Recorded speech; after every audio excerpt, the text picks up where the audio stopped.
Now, of course, the school holidays are all about relaxing. It's about letting go of stresses that have come to you this year. It's about celebrating your achievements, yes, but it's also about balance. So it's also important that you keep your energy for the year going throughout, but it can be tricky for moms and dads out there to keep the young ones busy and motivated. And we've got Ricardo WarriorRic Gressel here in the studio, a man whose advice we've taken on board throughout the year, and we've loved his motivation so much. In fact, before we chat to him, let's take a quick look and see at how he wants us to motivate our youngsters. Waking up out of bed is not present. Present is when you've been knocked down and you get up to show up. That's presence. Where are my soldiers at? Right here! Where are my soldiers at? Right here! Where are my soldiers at? Right here! 3, 2, 1! Right here! I'm right here! Oh, man, get me all fired up. My brother, how are you doing? Good morning. I'm right here. Good.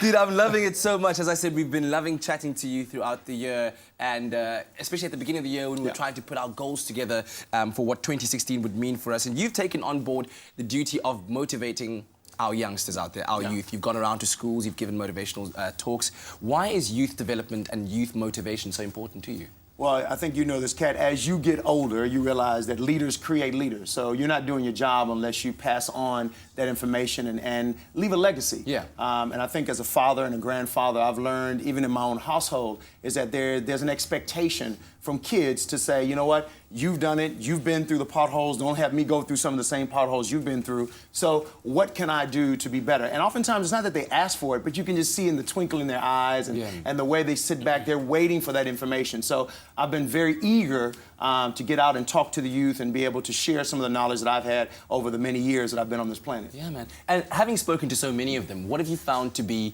the common and most frequent answer that comes up when you ask, what is challenging South African youth? Well, I think there's by far the biggest challenge, and it's for adults as well, is just the fact that we live in an over-communicated society.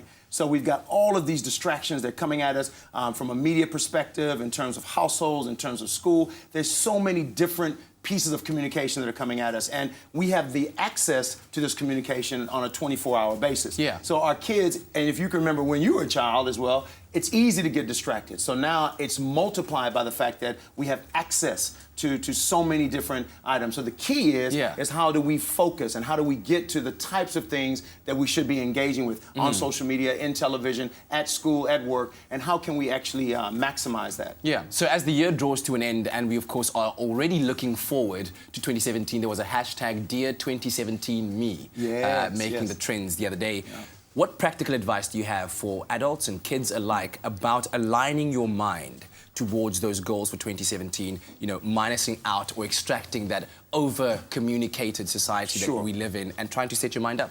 Well, look, especially now with the kids at home and even parents beginning to wind down and to finish up what they have to do at work and getting prepared for 2017, it's about engagement. So the more that you can engage on a personal level, one-on-one, it's the best medicine. And for me, what I love to do, and we saw earlier with Nikki Bush when she was talking about the different creative ways to parent, one of the things I love to do is just simply get outside. Yeah. If you can just get outdoors, it's beautiful this time of year. It's a wonderful opportunity to take a walk with the dogs, walk with the kids, and get out there and start engaging. You will learn so much from your children if you just get out there and engage with them. And from a social media perspective, you should be following your kids. You should be following them, they should be following you, and that's only fair so that you can keep that engagement going. Yeah. We don't necessarily have to get into all of their private spaces, certainly, but we want to make sure that we're engaging them in a way that can help them to grow and to develop. That's what they want. They may not think they want that, but when they see that mom and dad and parent and uncles are involved, what happens is that they get excited about the future. And they learn. They learn from watching,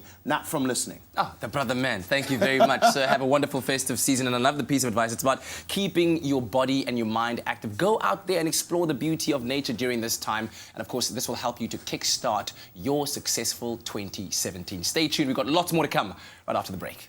Oh, you can make my day.